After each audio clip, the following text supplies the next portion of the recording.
ЗПР және оған қалай диагностика жүргіземіз. Жалпы ЗПР дегеніміз не? Сол туралы сөйлесетін боламыз. ЗПР дегеніміз баланың түсінігі, танымы өзінің жасына сай емес болуы, иә? Мысалы, бала 3 жаста, ал оның түсінігі 1 жастың деңгейінде тұр. Оны қалай тексереміз? Оны қалай білеміз? Баланың таным түсінік деңгейі қанша жаста? Мен сіздерге соның нормасын айтып беретін боламын. Мысалы, сіздің қасыңызға 1 жастағы бала келді. 1 жастағы бала жалпы нені білу керек, нені түсіну керек? Сол туралы айтатын боламыз.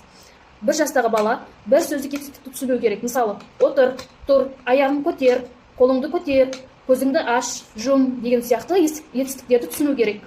Ал 2 жастағы бала уже екі сөйлемді түсіну керек. Мысалы, алманы ал, есікті аш, светті өшір деген сөздерді түсіну керек. Ал 3 жастағы бала 3 сөйлемді түсіну керек. Мысалы, кухняға барып, столының үстіндегі бокалды алып кел деген сияқты жетістікті бала түсініп, сізге алып келіп беру керек. Ал 4 жастағы бала мезгілді білу керек. Мысалы, біз кеше паркке бардық деген сияқты. Мен азанда садикке бардым, мен кешке далаға шығамын деген сияқты мезгілді, мекенді бала түсіну керек, 4 жастағы бала.